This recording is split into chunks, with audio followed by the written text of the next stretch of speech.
The illustrious Jabba bids you welcome. I'm going to regret this. I'm Pete Mitchell. He's Peyton Jones. And this is the Church Planter Podcast, brought to you by Church Planter Magazine.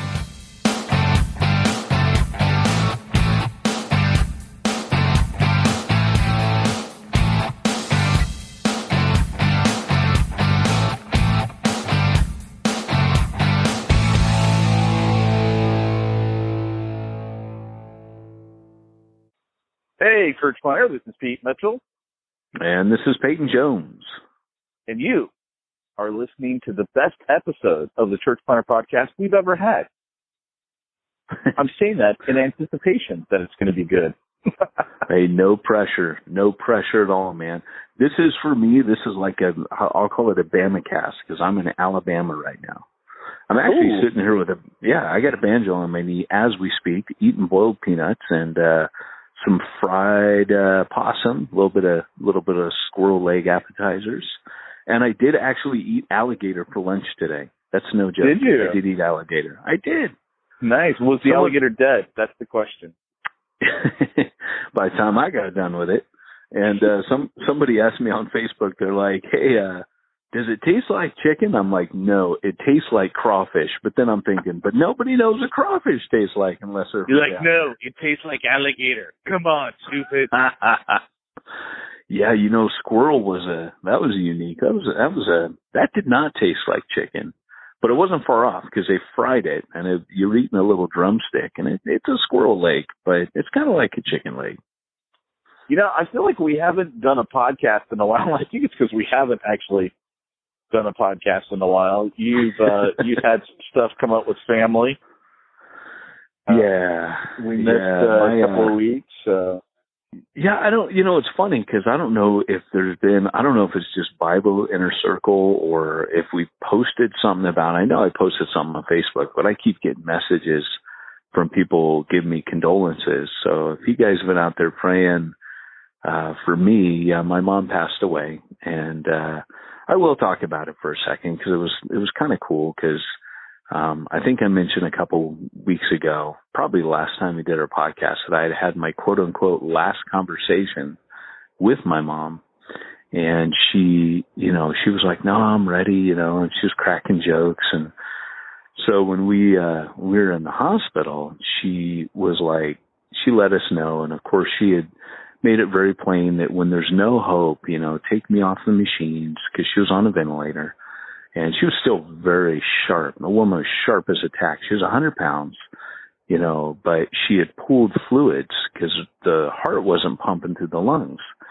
And so what was happening is she was still mentally sharp as a tack. And they were just blown away. Like they were saying, one nurse said, 14 years, I've never seen somebody with all their faculties. And the surgeon was like, she's probably one of the strongest minds I've ever met.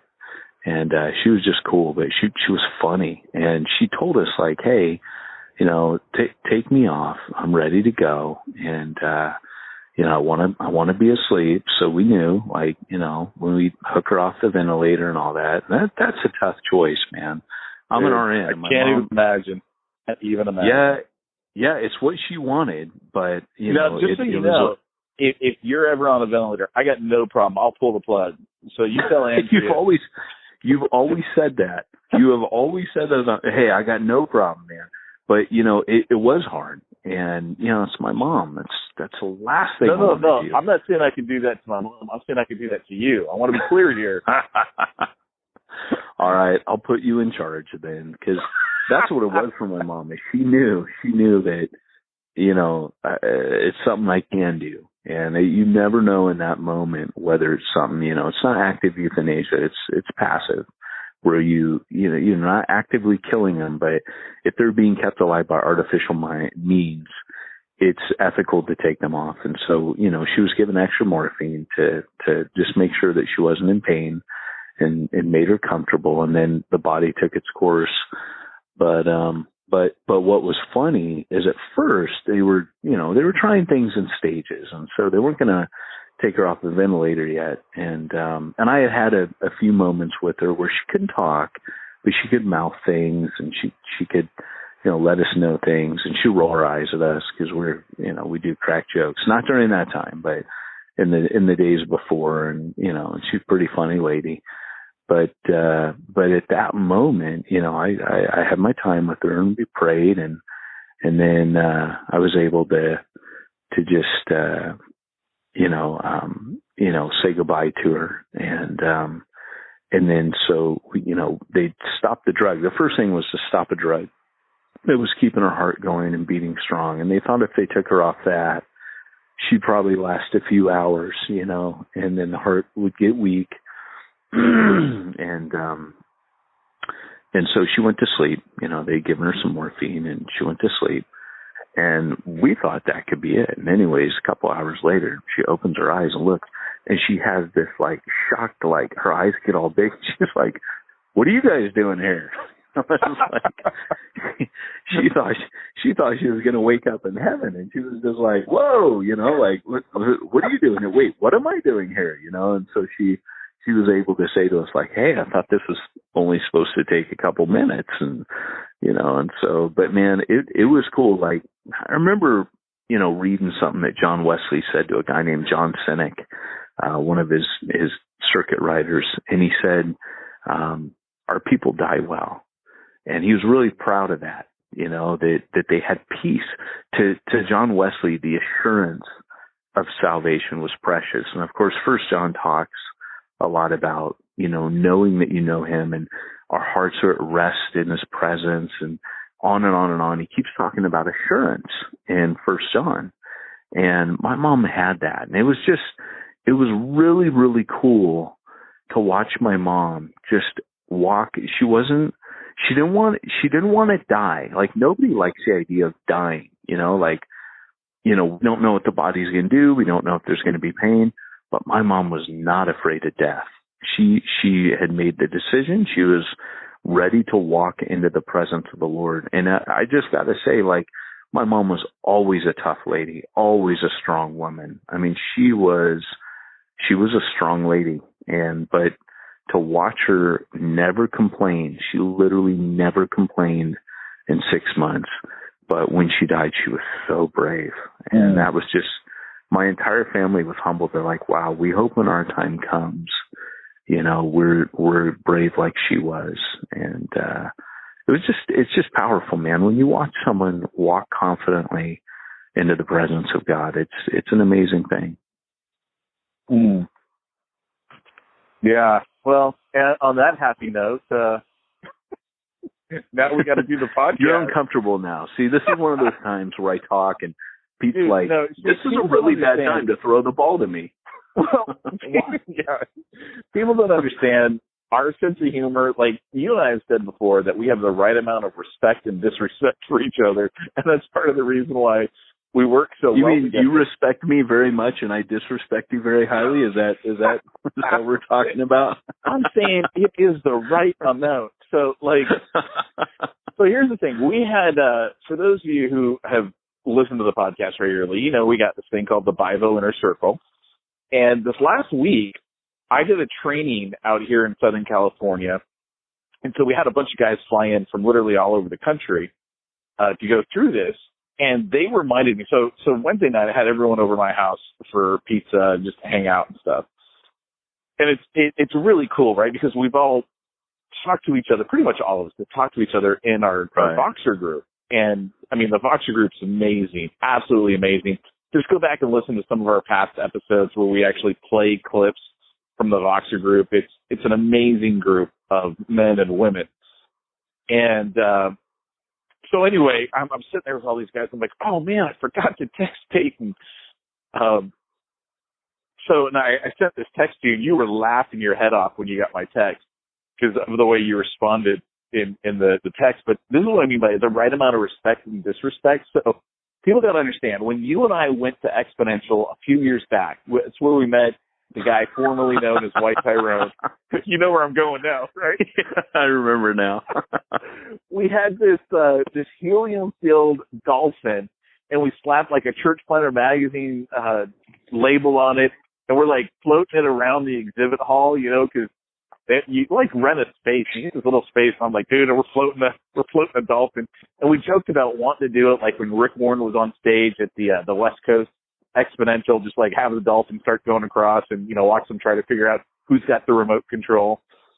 And so I text you. I'm like, hey man, do you need me to send you the other helium dolphin for your mom's funeral? Because I could just so see you and your brother like floating the dolphin around your mom's funeral, because it wasn't even a funeral. It was a party. Time. She wanted a party. It was a party. Or send off. Yeah. Yeah. I was laughing because it was, I showed it to my brother and he goes, oh, he gets it, man. He gets it. Because there were people like going, wait, what? We're not going to have a church service? I'm right. like, no. My mom, she said this years ago. I remember her looking at me one time. This is years ago, before she was even sick. And she said, hey, if I ever die, she goes, and she said this over the years since and recently, she went over with my brother even just a couple months ago what she wanted. But she's like, I don't want a funeral. She's like, I know the Lord.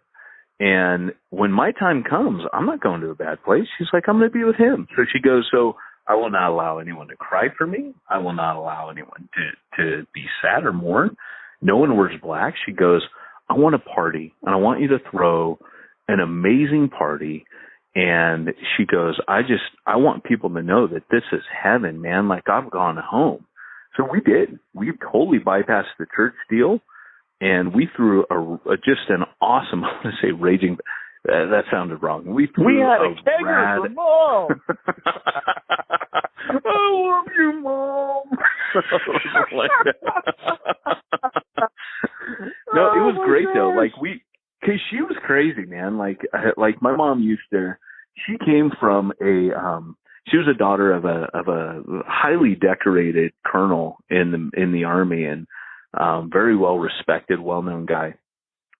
And she kind of rebelled against all of the social constraints. And so she wasn't a wild child, but she had a lot of fun in her.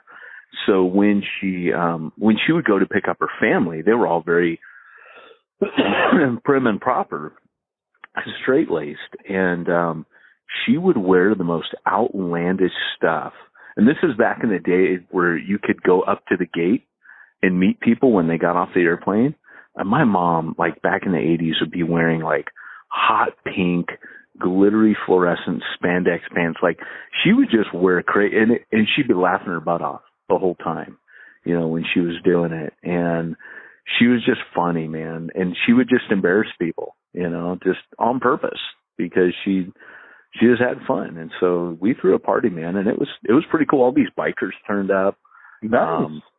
Yeah, dude, we had all these bikers. It was pretty rad. And then we had a couple gay guys come in dressed like fairies. That was kind of funny. Because my mom, like, you got to understand about her, too. Like, she loved everybody. My mom was like Jesus. Like, nobody was on the outs with her. She just embraced every single person she came across. Like, I was looking through photo albums, and they used to call our house growing up, the nickname was Linda's Home for Wayward Boys, because when all the people in like my school got, kicked out of their house, I'd tell them, hey, so-and-so got kicked out of it. My mom go, tell them they can come live here. So it's funny, man. I was just looking through the photo albums, and it was like whenever anyone was down and out, Thanksgiving was filled with like immigrants, like people from Mexico, Vietnam. And she'd be like, hey, that guy is a janitor at my school, but he was a doctor in his country, and he had to flee the North Vietnamese, and he's a janitor here. And, I learned a lot about life from her. But anyways, we're super digressing off church planning, the podcast, which, by the way, guys, if you're new to the podcast, we do talk church planning. We haven't even told them what today's topic is.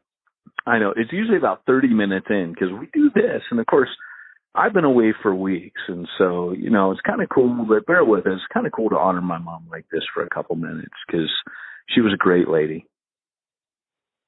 Yeah. What are we talking about on today's podcast? We did say that we were going to talk about, it was, you put me on the spot there, but I don't know how to label it. I know what the general idea was, because I remember our conversation was on. Well, tell the story, and then we'll announce the topic. You don't remember the story. That's what you're saying. I don't. Dude, my brain, so my brain is not good. We talked about this.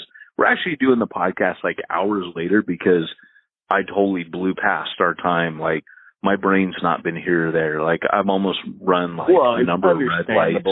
I mean, come on. Yeah. Man. It's totally understandable. Yeah. Yeah. But my brain's not here all the way. Here's the thing, guys. All right. So let me give you the setup, the proper setup. We got this thing called the Bible Inner Circle. This is, without a doubt, for me, the most enjoyable thing that I do out of all of the stuff that I do. For those of you that have listened to the podcast for a while, I mean, you guys have heard I'm a marketer. I do a lot of marketing stuff. I make a pretty good living doing all that stuff. And I would give up all of it for this Bible Inner Circle because that's how cool the Bible Inner Circle is. And so I do marketing for it. So here's basically the gist of it. The Bible Inner Circle, it's a community of bivocational pastors and church planners, and basically I would say it's actually everybody in ministry. I mean, I've had some people come to me and they're like, hey, well, I'm not actively planting a church. I don't have a congregation right now. Like, we've got one guy who I can think of off the top of my head. I go, we've got people in the group who are what I would call licking their wounds, right? For those of you who are church planners actively or have been, you know what that term means, licking your wounds. Like, you just went through a battle and you're like, okay, I got to regroup. And so we've got some people who are, fresh out of a church plant. We've got other people who are, hey, we think God's calling us to this, and, this is kind of new to us, and so they're in it. But the key is everyone is in ministry, and they take ministry as the number one thing in their life. And along those lines, they've got to figure out a way to make a living. And so in the Bible Inner Circle, we've got a couple of things going on. Hold on a second here. Bye-bye, baby girl. Okay, have fun. Yeah, baby girl. You gonna go get Lukey? Lukey too? Okay. Bye. So you immediately just became likable to our female audience. That just happened. And here I was going to cut that out. No, apparently I got to leave that in there. So family men anyway. now take you seriously. You now appear more spiritual suddenly. I know. I'm the great father. My child tells me if they're going to Disneyland because I hate Disneyland so much you can't pay me to go there. Bye, Dad. We're going to Disneyland without you to create memories without you. And to which I would say, go. Be well, my child. Here's $20. Make sure you don't come back till midnight. No. So that likability thing? We just completely ended it. But go on. No, I can't cut that section out. All right, just wanted to make sure. So anyway, we got the Bible Inner Circle, and what we do for this, for those of you who haven't actually seen it, we've got a number of things. One is we send out a print newsletter every month. The newsletter, like we just finished July's, which is about ready to get mailed probably first part of next week, or right after the holiday. And I think it's like 35 pages, right? So I'm not talking about some little small newsletter. Like, these are meaty newsletters where we dive into ministry topics, and that's what you handle, Peyton. And then I talk about the money-making side. Like, how do you, not money-making with church, so that'd be really cool. Hey, here's how to get everyone in your church to tithe today. No, but like, let me interject something real quick, because we were talking about this today. It was really ingenious about the Bible Inner Circle is because some guys that hear that and go like, whoa, wait a second, teach you how to make money. That's the devil, right? You got an email, and we were laughing at it today. But that's what Paul did. That's actually what Paul did, is he trained his church planners how to be tent makers. And then when he sent them out, they had a business. So Titus and Timothy and all these guys, they didn't just go to places and mooch. I mean, they were pioneers. So they had to go to places with a trade. And so what Paul did, and scholars will tell you this, is he reproduced not only the church planner within him, which I can help with, and this is why we tag team this, but Pete can also reproduce himself as a social media consultant or even a business consultant, business growth consultant. These are the ways that Pete makes, you say, a decent living. You make a really good living. And so you're able to help these guys out. And so we were talking about this. This is actually more first century than people realize. And yet certain guys will get emails and be like, that's just wrong. So we actually we're creating a new section of the podcast where I'm going to share with you the best comments. And when I say best, I mean like the rudest comments I've gotten from pastors, either via text or email, because I get them like crazy, man. It's like, you got to understand, and this to me is kind of the ironic thing. I work in a lot of different niches. I work with a lot of real estate agents. I work with a lot of car detailers. And without a doubt, hands down, the rudest people to me are pastors. Like it is like, I mean, we've joked about on the podcast before. There was some guy from Alaska who like went off on me like months or maybe even a year ago. I don't remember what it was. And so like Tyrone remembers it because all last week he's like, oh, just pay, I'm the guy from Alaska or something like that. It's just, apparently the whole state of Alaska is now, evil. If you write these letters, we will make fun of you. We will make fun of you. You will become a laughing stock in our Bible Inner Circle. I got to tell everyone, like, what we give them, because I think it's, like, the coolest thing. So when we give them this newsletter, it's, like, actionable ideas on making money, being self-employed, and ministry tools, right? So we've got that newsletter. Then we do 2 live teleconferences a month. These are mastermind calls. And so everyone calls in, and everyone gets to ask their questions. It doesn't matter if it's ministry related or if it's business related. If it's ministry related, Peyton steps up and answers the question. If it's business related, I step up and answer the question. And then even guys are able to like chime in and help each other and be like, hey, I ran into that situation and here's what I did. So it's truly a mastermind. It's really, really awesome. I love those things. But the thing that has taken off, and when I originally started it, it was almost like an afterthought. I didn't realize it was going to be the linchpin of the whole thing. And that is, we've got this thing called the Voxer group. So Voxer is an app on your iPhone, your Android, I think even Windows. It's on a desktop computer. And what it allows you to do is we've got a private group. It's just all of us, who are in the Bible Inner Circle in there, but we can push the talk. You can leave a voicemail, think of it like that, and everyone gets to hear it in real time, and everyone gets to respond to it. So some of those podcasts that we did in the past where like Ed asked, why are you bivocational? And everyone chimed in. That was all from the Voxer app. Or I think the last episode we played that we aired, I had to basically come up with one because you were gone, dealing with everything with your family. That was like all the successes that guys, and that wasn't all the successes. It was a bunch of successes that guys had when I put that string together. And so that Voxer group has taken on a life of its own. Like just this week, we had a guy like going, hey guys, there's, as we've said, there's not many other people I can go to with my problems. Yeah. Like you guys understand, you're pastors. I usually can't even go to my own staff because, that might be who the problem is, right? And he was like burying his heart, and you just got to hear, everyone else just pouring into the guy going, hey, I'm going through the same thing you're going through. In fact, I don't know if you heard and guys are breaking down I listened to that one today, and I wouldn't tell them they're breaking down because that would actually keep me from joining the 5-0. Yeah, but guys crying. What's she talking about? I ain't joining that. Pete's like, I'm uncomfortable now. Emotion. I don't like this. Yeah, so like that guy who you commented back, you did that longer message. I don't know if you heard it, but he chimed in this morning and he was like, hey guys, I want you to know how encouraging it was to hear that. He goes, I played those messages for my wife and we were both just kind of encouraged by what you guys had to say, and also just kind of in awe at how many people have gone through the same thing that we're going through. Mm-hmm. And sometimes it just feels good to know you're not the only one going through that stuff. So anyway, the Voxer group's taken on a life of its own. But so that's the setup for this, right? So I'm a marketer, right? That's what I do. Like I market stuff, and my goal is to get people into the Bible Inner Circle that it would be right for. And that's kind of the key. Right. I don't want anybody. I only want the right people. And so one of the things that I remind people is great marketing repels as much as it attracts. And when it repels, like, you know, the guy from Alaska last year who got repelled at, you know, some of my stuff, it's okay.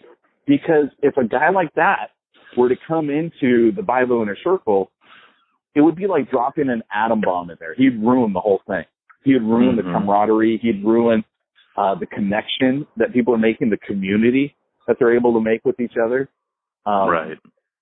So you got to understand, I mean, yes, I do market this stuff to bring people in. However, I want the right people in it, and the wrong people, I want them to get out. I want them to get out. Like if they do squeak in, I want them out in the first month. I want them to wash out and just be like, you know, this wasn't for me. And because they're going to ruin that community. They're going to totally ruin the community. So one of the things that we're doing right now is I got this thing called, you know, how to become a social media consultant. It's a great way to earn money. In fact, one of our guys in there, his name is Josh. I actually can't remember where he's from, but, so, you know, one of the things I ask when everyone joins is tell me what your goals are. Let me know what your goals are so, you know, I can help you along this. And his goal is, look, I got a $500 a month deficiency. And this is in May, right? So it's a little over a month ago he joined. And like 2 weeks ago, he boxes me and he goes, I told you I had a $500 a month deficiency. I now have $1,800 a month coming in. So that more than meets my deficiency. I'm now ahead of the game. And he's just in the beginning stages, right? I mean, he's just getting going. And, so I mean, I get these emails from people because I offer everyone, well, I shouldn't say everyone, but I have offered the social media consulting course, which is a course I teach for $2,000. I go, I'll give this to you for free as a blatant bribe to get you to try the Bible Inner Circle, which is $197 a month. So some people get like so bent out of shape because I told them it was free and I told them it was a blatant bribe to get them to try the Bible Inner Circle. And they're like, but then it's not free. I got to pay the $197. I go, no, actually, you could pay the $2,000 by itself and not join the Bible Inner Circle, or you could join the Bible Inner Circle and not get the program for free if you don't want it. But if you want it for free, you got to join the Bible Inner Circle. I mean, that's my, and I go, it's why I say in the video, it is a blatant bribe. Here's why I'm doing it. I want to keep, I put this in the video, I'm trying to keep the freebie-seeking knuckleheads out. So I will give it to you free, but you got to try it, right? Because I want, and I know the right people, once they get in, they're going to get hooked because of the community that we create and being able to help each other. So just so you know, guys, if you're one of those people who've left a rather scathing review, either texted it to me or emailed it to me. They're totally not like me. Our listenership is not. Our listeners going to start texting me now and going, I want to engage you on the podcast. You said but we'll be bringing you up on the podcast going forward because some of them are just classic. So here's what started the conversation with you and I earlier this week.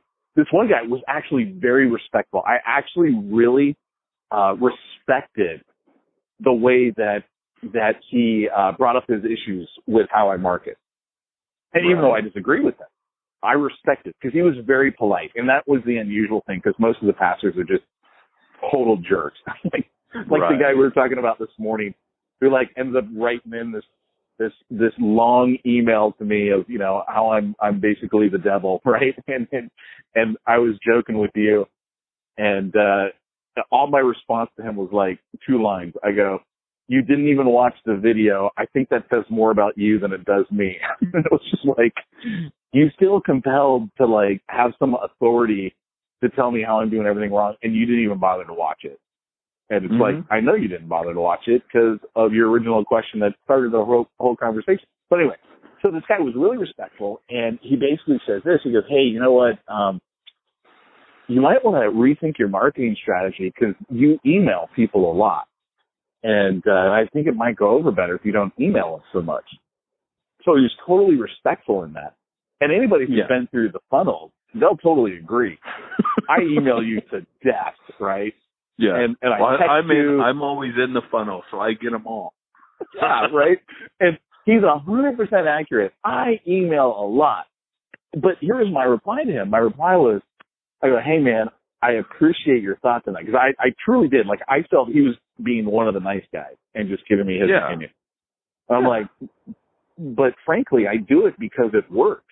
I'm like, that's kind of the catch right there. And I go, but here's the thing. It's kind of like sharing the gospel.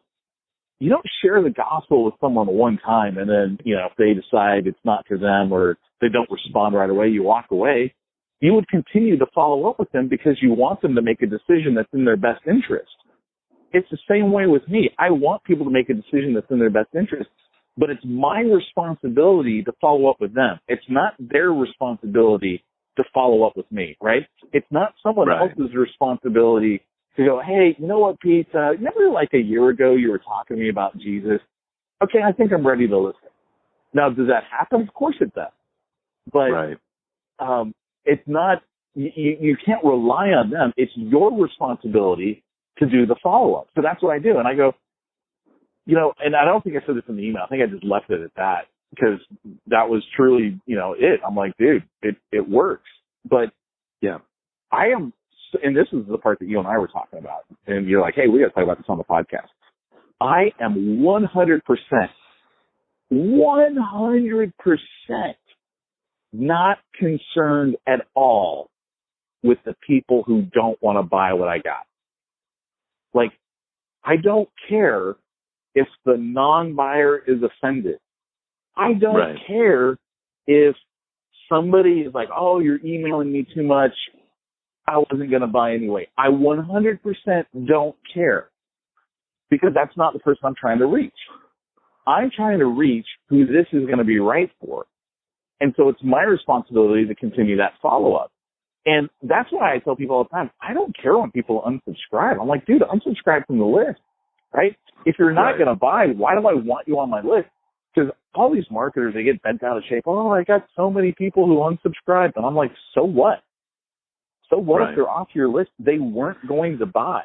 It's kind of like when I was telling you this too, and I'll get off my soapbox here in a minute. I kind of feel like I rolled the reverse. I'm talking all right now.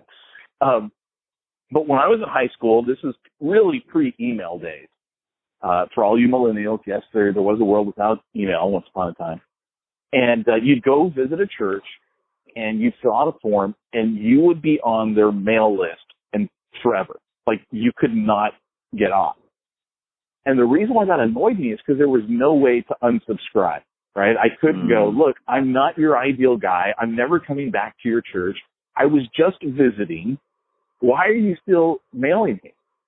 But nowadays we have that. And if they say, take me off your list, take them off the list. Unsubscribe them. They're not the right person for whatever you've got, right? Your product, your service, even your church. If they want to unsubscribe from your church email, dude, unsubscribe.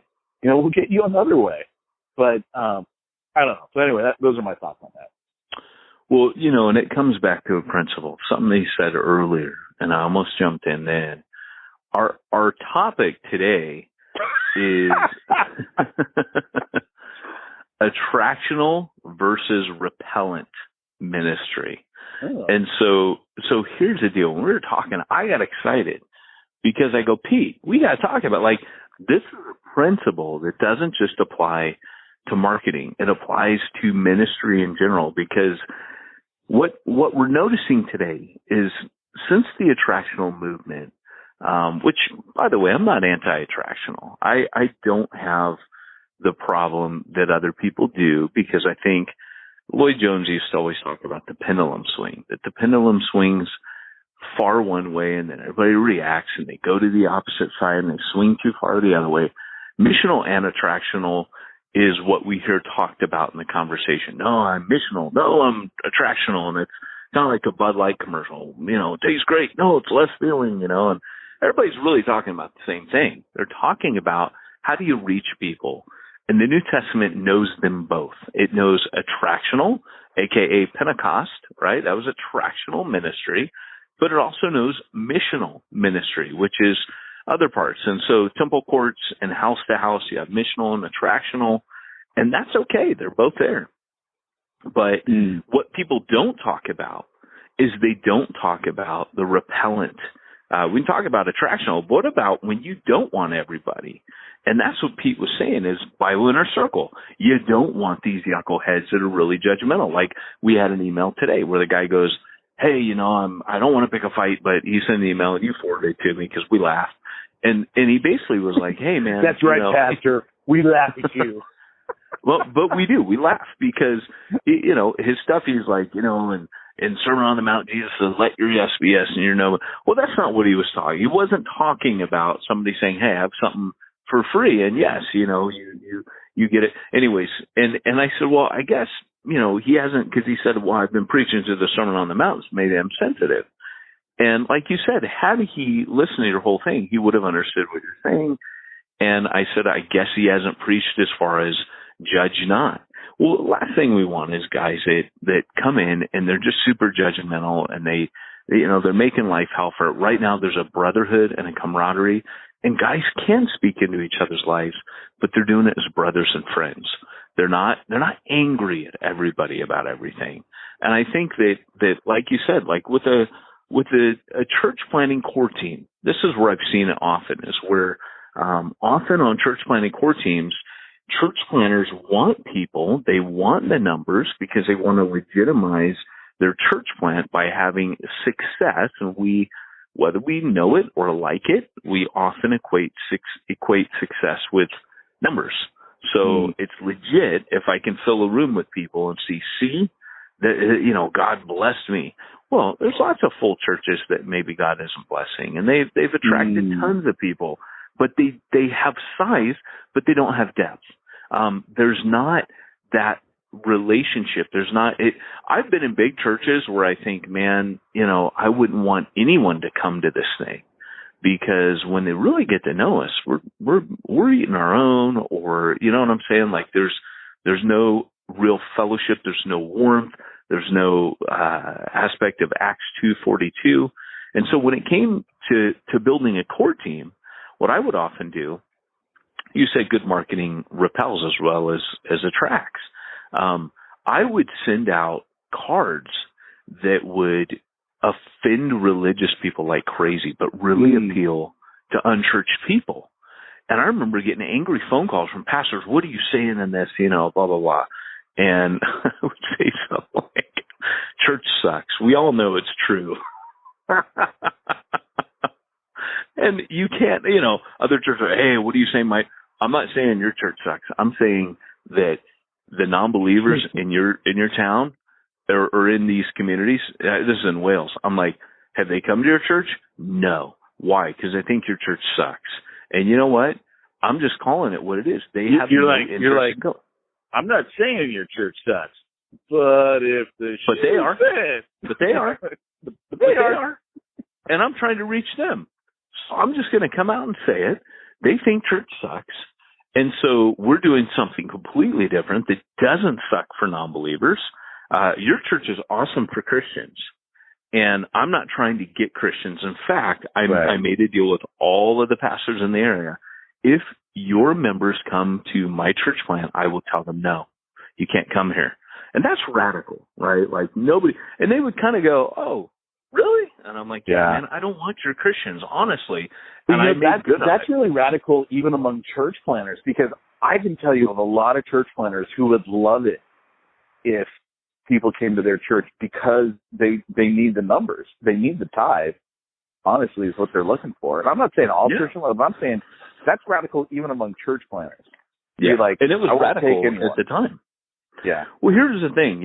We talked about this. Like, it even goes deeper. This whole principle you're talking about, repellent ministry.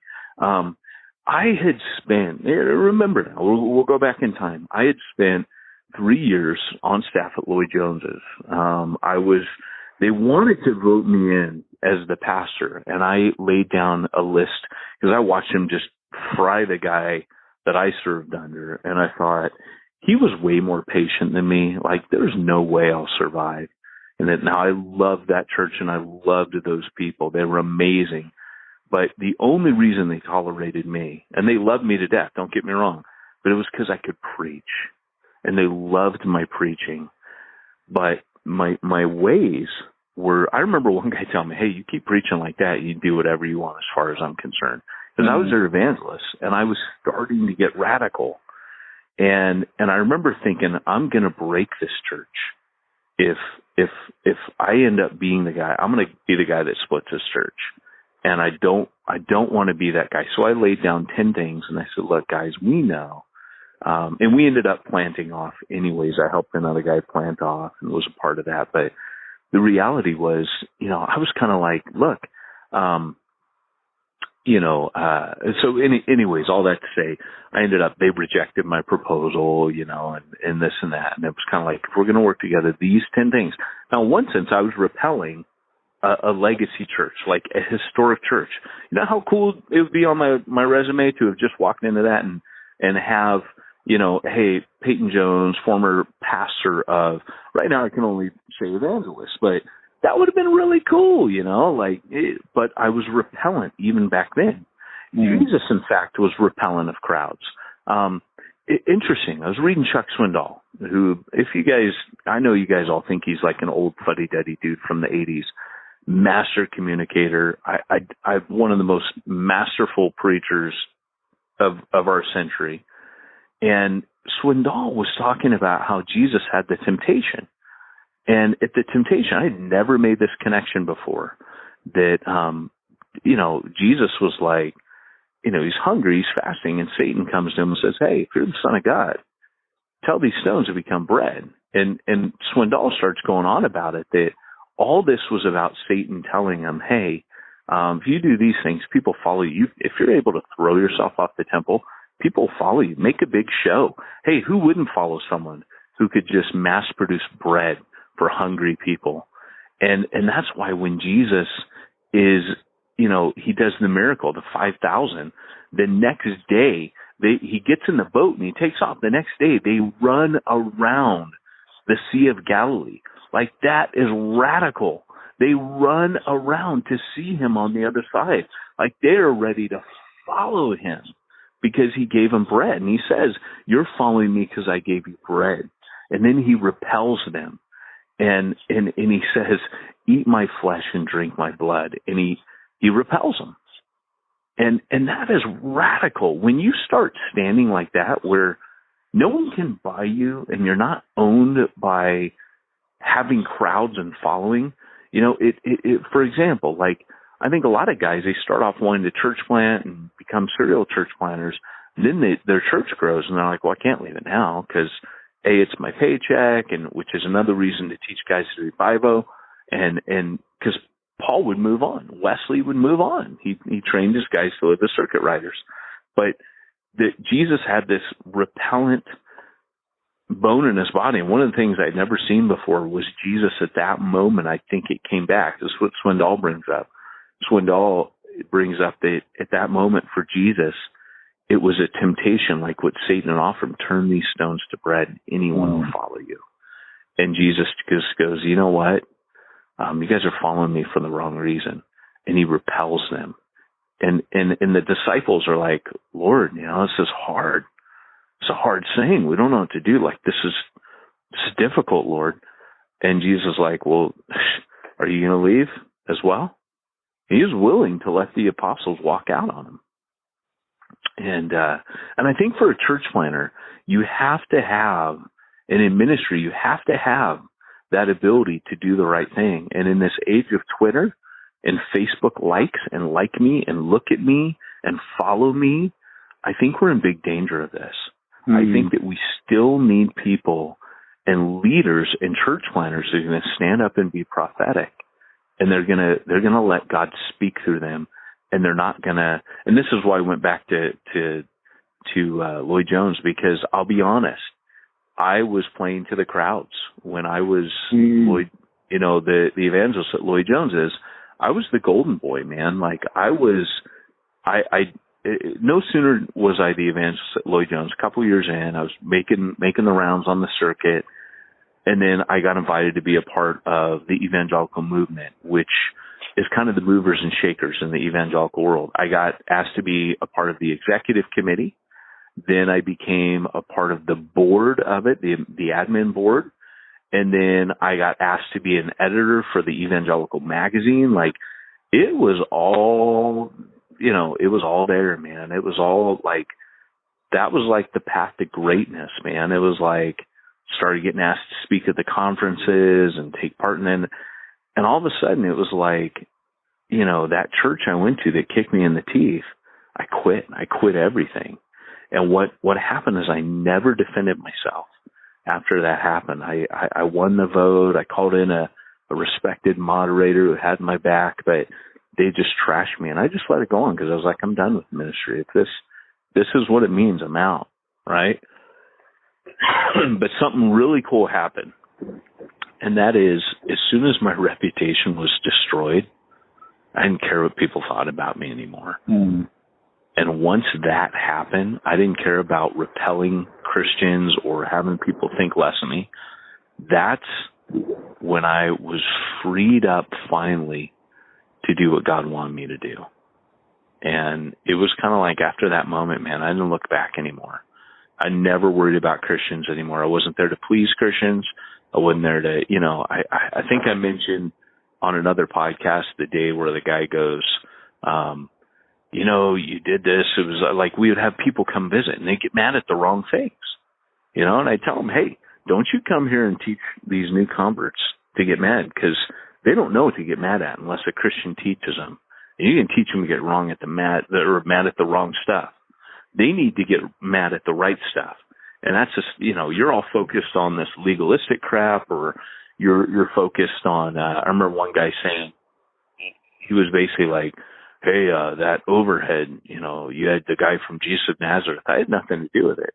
But he's like, that guy was an alcoholic and a sinful man. And, he came and talked to me after service. And I was just looking at him thinking, you're the wrong kind of guy to be in this church plan. I didn't even notice what was on the overhead. I wasn't even worried about the overhead, man. I was worried about the suicidal guy over here, and I was worried about the person that he's looking at the actor. Like, yeah. The actor is representing Jesus, but let me tell you about that actor. He's this, he's that. It's like, dude, seriously? Yeah. And I just remember saying to him, and it was funny because, at that time I didn't have really any radical views on women. I mean, I'm all about team leadership. And so once you go team leadership, there's like, you have women, like I have women pastors on my team because they pastor women, and so, but at the time I wasn't really thinking anything, but I literally just said the most scary thing I could to a guy like him. And I said, oh, you think that's something? I go, you should hear my views on women. Just threw that out there to get rid of him. And no kidding, like I had a leadership meeting. I was like literally searching for how can I get rid of this guy fast? And that's what came to mind. And so it was funny because no sooner did I do that, like that afternoon we were having a leadership meeting at my house. He literally dropped an envelope with his resignation letter. He'd only been with us a couple of weeks, and I told him, really, I don't think this is a church for you, I think you should go to another church down the road. I'd always tell people that. We interviewed someone, and I don't remember who it was, and he said that it was his first, meeting really with the church that he'd just been hired at. And so this guy comes up to him afterwards. He's a cop, and he goes, yeah, I've been watching you this whole time, and I don't think I like you, and I'm not going to come here again. It's like, that's what he said to the pastor the very first meeting. So I remember my comment to him was, I go, so what'd you say to him? Because I think his follow-up line to that was, I don't like you, and I don't think I'm going to come here again. And so yeah, that's what it was. And so my response to him was, I go, so did you say to him, don't give it a second thought? I know I won't. Just like, came back, and he's like, no, I couldn't think of it in the moment. I couldn't believe someone would actually come up and say that to me. But that's what you're talking about, is that dude who would like actually come up to you and say, oh, I don't think you're doing ministry right. As you would say, I like, who was it that you were quoting? I like the way I'm doing it better than the way Moody. You're not doing it. Yeah, Moody. Yeah, Moody. Someone said to Moody, and I get this all the time on Facebook. I'll have someone like, I just had an article come out in Outreach, and someone was posting about it on Facebook, and of course they tagged me, And then somebody like made a comment, yes, but we give them coffee cake, and like he was ripping on me. And it's funny because he didn't know I was tagged there.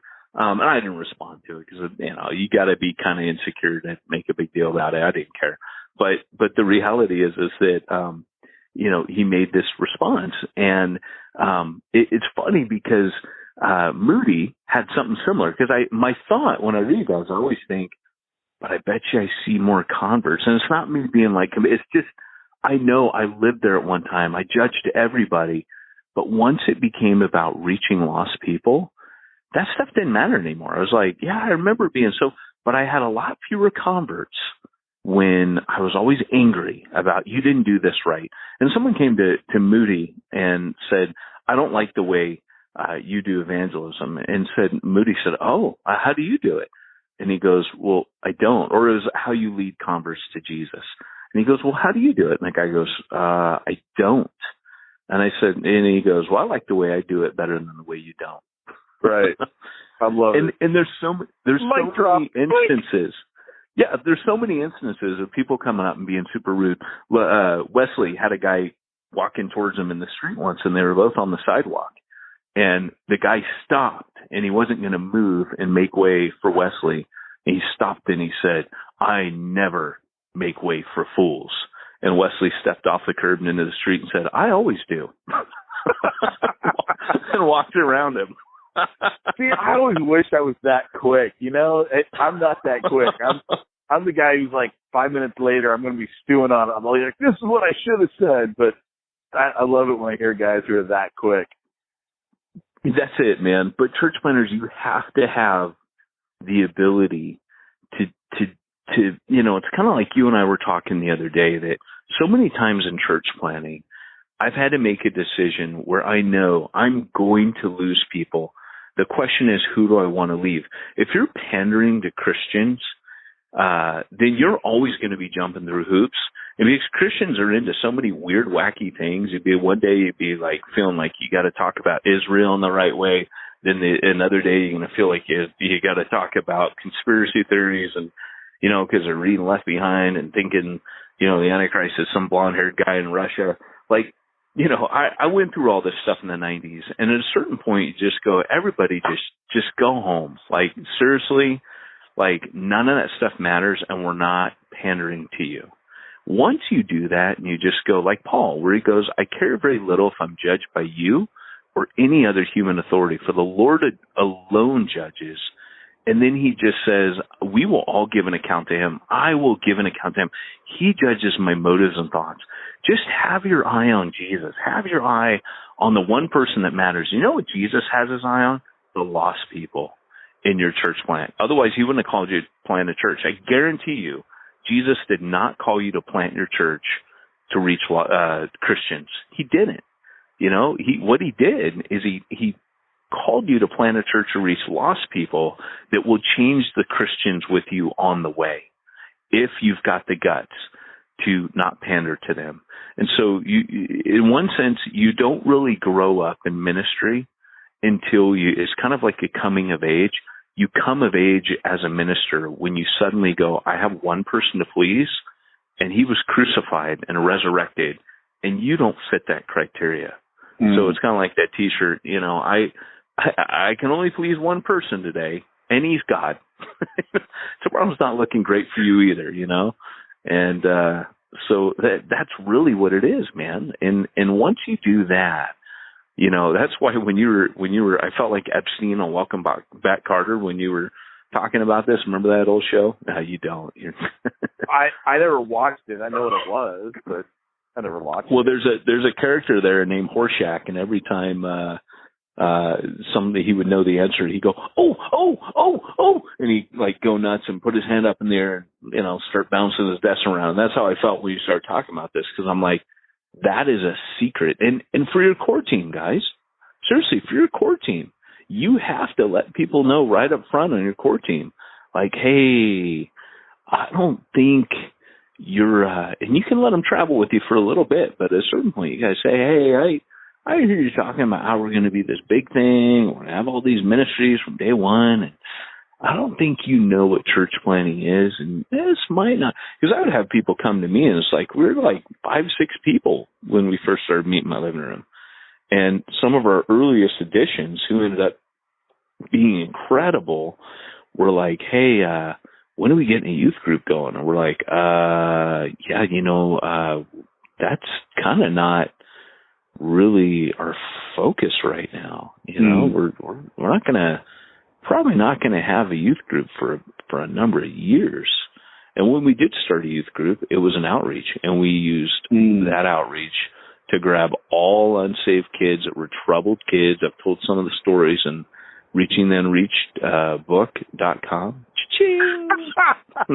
Oh, love the plug. Love the plug. Like that, I've been artfully plugging on Facebook recently. I did one the other day where I mentioned, they go, what podcast? And I scrolled through, no one mentioned ours. So I go, hey, have any of you guys heard of the Church Planter podcast? And one of our listeners chimes in and goes, oh, shameless plug. And I go, yeah. And I said, yeah, wasn't that good? Cha-ching. And he goes, I thought cha-ching was for Church Zero. And I said, nope, it applies to any shameless plug, like this one for reachingtheunreachedbook.com. Cha-ching. Someone plugs it up. I love it. Artfully done. So, anyways. So, today's topic was attractional versus repellent ministry. I think I might name this like 3 easy steps to lose everyone in your church. Dude, we've had some crazy.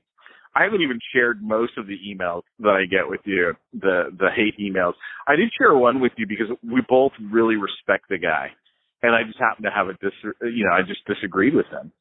And but I used to respect him more. I actually don't respect him as much, because when I called him out on a couple of things, he just was like still upset. But but we both like really respected that guy, and I don't care if people have a difference of opinion with me. I mean, just don't be rude about it. Like, that's my whole thing. You don't need to be a jerk about like that's it, your opinion or whatnot. Because the problem with me is, and I know this is a problem, when someone starts throwing down like that to me, I know the whole turn the other cheek thing, but it is not the first thought that comes through my head. The first thought that comes through my head is, oh yeah, you want a piece of me? You want a piece of me? Yeah, but I've been proud of you in watching how you handle these. I actually, like I said, I know you most of them. No, I'm just kidding. Yeah. So, anyways, but hey, man. So, Pete, what if you're doing this attractional versus repellent? You spend all your time repelling people from coming to your church plant. That's busy work. You really don't have time to do the accounting for the 2 people in your church that tithe. What should you do about that? Did you say for the 2 people who in your church that tithe? Yeah, if you're repelling everybody, then that's busy work, man. I'm really glad that you brought that up, Peyton, because actually what I would do in that situation is I would let SimplifyChurch.com attract all of that work over to them and let them handle all of my payroll, my bookkeeping, my taxes, keeping me out of jail, keeping me out of trouble with the IRS, keeping me compliant. That's what I'd have SimplifyChurch.com do. How about you, Peyton?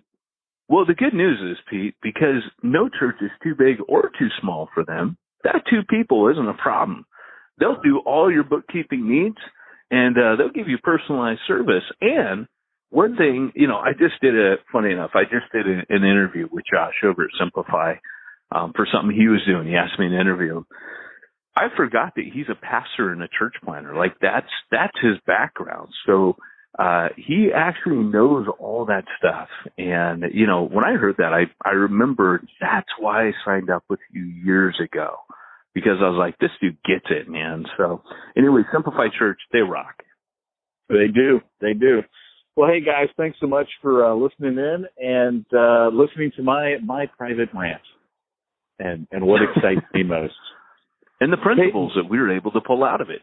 Yeah, and the principles that we were able to allude to, so I could actually talk about it on a podcast.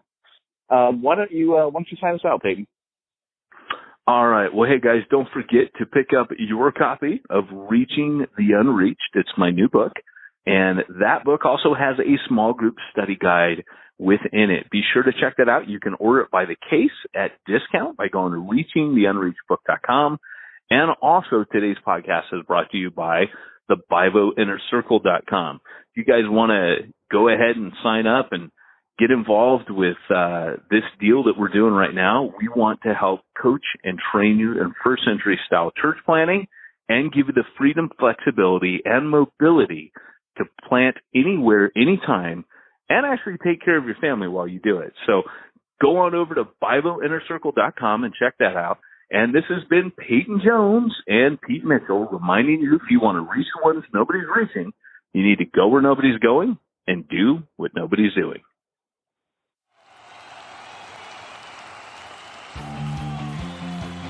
Thanks for joining us for another weekly episode of the Church Planter Podcast with Pete Mitchell and Peyton Jones. We'd love to hear your comments on this episode of the Church Planter Podcast. Visit us online and let us know what you thought at churchplanterpodcast.com. If you subscribe to us via iTunes and have enjoyed the podcast, leave us a positive review. The more positive reviews we receive in iTunes, the more iTunes will promote us to other church planners who would benefit from this show. This podcast is brought to you by the Church Planter Magazine, which is available in the iTunes newsstand or online via churchplantermagazine.com.